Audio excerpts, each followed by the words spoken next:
It's probably not a secret that this channel is heavily inspired by the Dark Souls series, so today I will teach you how to implement its most iconic ability, the most used, the beloved, the Spirit of Combat. I obviously talk about an ability to use a gesture while maintaining the control of the character with directional inputs from WASD or joystick. It will also help us to make some secondary mechanics such as withdrawing a weapon, lifting up a shield and even cast spells without interrupting our leg's occupation. Let's start with describing the problem. So here we have a clean design for a character controller. It is a state machine, it's pretty powerful and it has nice pipelines established. Any move the character can make is a separate state, a separate code piece, nicely encapsulated to minimize system's complexity. And now we need to lift our shield and block some hits. Well, easy enough, just have an animation and damage stamina instead of health. But the next thing we will want from our character is to walk while blocking. Now, imagine for a second that we also can run while blocking, crouch while blocking, and why not fall? Does a single action of blocking something really needs to force us to create 5 almost identical states? And this is a common task to solve. Any weapon shifting and withdrawing, some reload animations, consumable usage animations, and all horseback combat. All that requires us to think of our torso as of an entity different from our legs.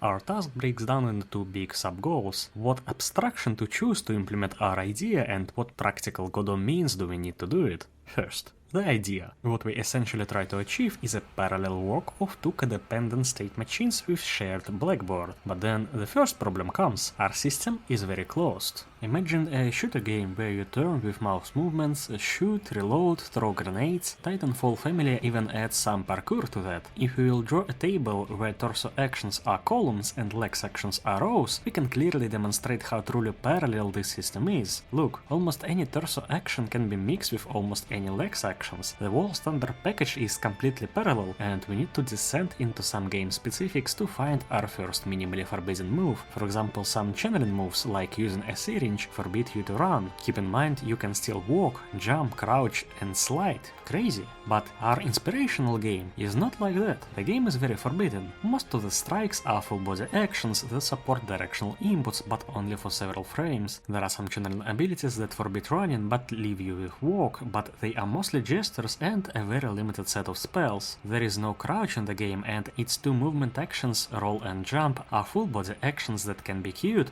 but block any inputs during the animation itself. And the worst thing is this get a little step casting. Look at what happens with most spells in this game. It supports us giving directional input but only for a second and the animation is like the end of the walk or something. There is no place in game where the end of the walk can be invoked directly without walking first, so this is not some parallel legs execution, it is a custom legs behavior for that certain spell family. This design is not a list of legs actions where some of them are forbidden during a torso action. This is a torso action with a complete separate legs behavior attached. This pushes me to a conclusion that for a Souls game, the legs action is not a parallel state machine, it is in fact a subordinate state machine that can operate in parallel with torso, but is subjected to torso's states, and the legs behavior set is a function of torso action. In other words, the legs are just a layer, and the similarities in behaviors between some groups of moves are explained not by the whole game's parallel and integrated nature, but by more branched inheritance structure of move class family, or by its composition with legs behaviors of several types. I choose composition because of general world's consensus that composition is better if you can use it, so what we will do is we inherit move once and define a new core class, torso partial move. This class is a move that also has a lower torso behavior working as a separate state machine. Then, as our new class pretends to behave like a base class, I will redefine some internal methods such as internal update and internal onExit. I made sure I don't break original class processing flow by calling the base methods also. This way, if we'll decide to inherit once again from the torso move, our heirs will save the ability to redefine base updates, etc. The thing I add is I also call my legs behavior to update on my update tick, and as our directional input is also often covered by our lower body behavior, I chose to delegate this call also. Here's a demo of how it will work in practice. I created a temporary move that I didn't even inherit, it's just a torso move for now. It's called withdraw, and as you can see, it has all the same stuff the base move has, but it also has a legs behavior component slotted in here. This allows me to run this little animation parallel to my legs logic. Now, what is this legs behavior class? It is a state machine, but it's a small, simple as fuck state machine. Look at it. As always, it has two core methods: transition logic and update logic. But here's a catch. Transition logic now returns nothing. Class expects it to change the current move before updating. Base of course is empty, but let's look at my first written one. It's tiny, happy little class. So what it does is it straight up processes the input direction and chooses itself. So technically speaking, despite being quite small, this is a state machine of thin states and fat container. And where are the states, might you ask?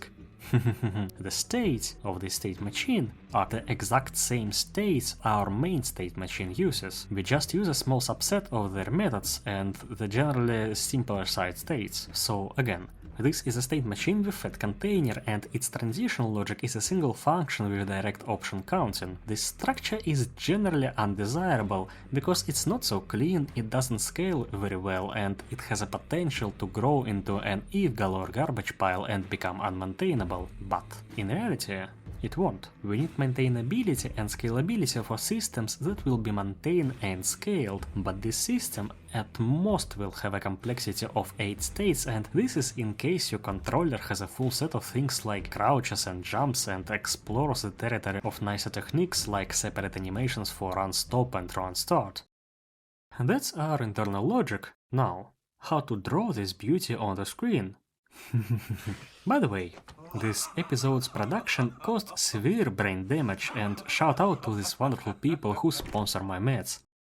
Godot's animation layering pipelines. Starting from fundamentals. What is animation layering? In game development, it is the simultaneous playing of several animations that are modified by filters, or I prefer the term masks. For example, we want to withdraw a sword while running. We have a model with skeleton. To escape creation of a duplicated animation of withdrawing while running, we can ask our animator to work in a peculiar way. We can filter our animation so from hips and below it moves our bones to play the running animation, but from hips and up it moves our bones to play withdrawing animation. This technique is a staple of game engines pretty much since the bones animation was invented, and surely Godot has a built-in way to layer animations easily. Surely? Yeah, it has not. The most powerful tech that can provide us this function is a BlendTree node for blending that has this peculiar interface that allows us to use filtering for our animations, but this is a crutch solution on a fundamental level. This blend node even has a parameter that manages the filter behavior, but still, this is a node to blend two animations. It has a coefficient, and it blends, not filters. The fact that we don't have here a special node that simply filters animations actually saddens me. And we certainly need this filter node. More of that, we need to flip those filters on and off. On when we want to split our character into legs and torso, and off if we want to animate a complete body action. This all starts to smell, but we can cope. Here's how we can blend our animations. We flip this coefficient from 0 to 1 and back. When zeroed, it doesn't blend at all and only plays original animation, and when 1, it ignores original animation on the filtered bones. This switch can be managed in code. Now, with this out of the way, we can finally filter two animations. What can possibly go wrong? Well, intuitively, the first thing I tried was to create here two simple animation nodes. Their animations can be changed by code calls, so... victory? Well, these animations actually play once, so fuck you. Unless you use another node here in between, the timeSeek node, whose design is questionable at best, so this value is snapped to -1 and this is by design. If you change this to a positive number, it makes the progress of the child animation equal to this value and then immediately snaps back to -1 default. Well, cringe, but you won't cringe for long. You can see that my final tree doesn't have this time-seek node. You can see a transition node. It's here because this animation indeed can be changed with code calls, but it does not blend with the next one. This whole construction doesn't have the function of the base animation player, a default blending interval, or, to be correct, any blending interval aside from special nodes. One of such nodes is a transition node. There you can change its transition X fade timing and even curve if you want. So, our arsenal to mix our legs and torso animations are one blend 2 node, 2 transition nodes to manage animation switching, and several animation nodes. But a lot needs to be told about these animation nodes. Moving to the three production pipelines I managed to define for myself and for you. I call them the bad, worst, and the worst. And I actually want to suddenly start from the middle option because of how the video flow is going. I have the feeling that this pipeline is Godot's developer's idea about how developing process around these nodes must look, and in my opinion this is straight up sadistic. So, this is transition node, and to transition somewhere you need to have a child node here and request the transition with code call. This means that for legs node you need a state plus an animation node for every single animation you have per transition node. Better for the torso node though, because there you need only an animation per partial torso move. But still, do you know how a node per animation looks like? Here's how mine looks, and I consider my project a small demo. Real thing will be like 5-10 times bigger. So if you go this way, you set up this. It's horrible, and I'm pretty much sure Godot will be crashing regularly, but when established, your pipelines generally are not so bad. To add an animation, you need to import it to your animation player, then create and name two animation nodes and attach them to transition node. I chose this as a starting point to demonstrate proportion. This pipeline will be our medium measure. Do a little bit of annoying preparation as an investment and get annoying but not overwhelming pipeline in return. Now, alternatives. You can see in the working example, I have only two animation nodes attached to my transition node. This technique wasn't invented by me, I saw it brewing up in my Discord channel during active brainstorming phase for the solution, so thank you, Chink. I call this approach transition juggling, and here's how it works. Essentially, in any transition, you need two animations to take place, the currently played animation and the animation we want to transition to. So, let's have one node playing our current animation and the other node is literally unemployed. Then when a transition is called, we change the animation in an unemployed node and call transition. The transition happens and now the previously unemployed node plays the current animation, right? So the only thing we need to repeat the process is to flip our node statuses, essentially to change the pointer that decides what node is next. And here you go, infinite switching, one is current and the other is next. What difference this pipeline has is I essentially put a lot of preparation investments to build and debug the system, but it also has gigantic payoff. No matter how many animations I need to add, this awful juggling structure is set. I will finish recording of this video and I won't open this tab ever again. My animation import pipeline is literally non-existent. I just need to add an animation to the player. But investment. This piece of shit took a toll. It took almost 30 hours to work through. It was terrible. It consisted of blind debugging and despair voodoo programming, and it was very close to harm my motivation to even go further with the channel. And this is kinda the problem, because almost no one does and should follow the tutorial second by second, and this means your system can have slight changes, and with slight changes, this blind debugging will find you, and no one except you yourself will be able to help.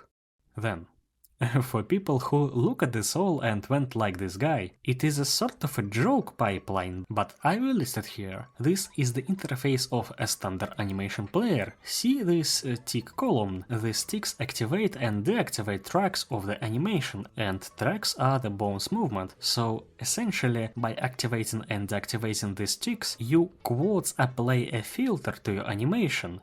Now, remember, no magic involved. This node only moves the bones of the skeleton in the ways this data structure called animation track tells us. This means you can have two of them. I kid you not. You can, and it will work. Slap here 2 animation players and write a small interface class to manage them on top. It will take like 10 minutes, so no preparation investments. It is easy to do, it is easy to debug, it is easy to develop. But in return, you will get a long and cringeworthy pipeline consisting of adding your animation into one player, then into another one, and then you will need to delete corresponding tracks for those animations to, quotes, filter the unused bones. That's it. I won't distribute the code for now, because it is a sort of in-between episode, but in a week I hope I will add some new functionality to my controller. I want to add a roll, I want a block, and a couple new moves, maybe a crossbow and crossbow reload animations, as I will need them for the next episode in Enemies series. When I will add them, I will polish the code and then I will distribute it, so just wait a bit.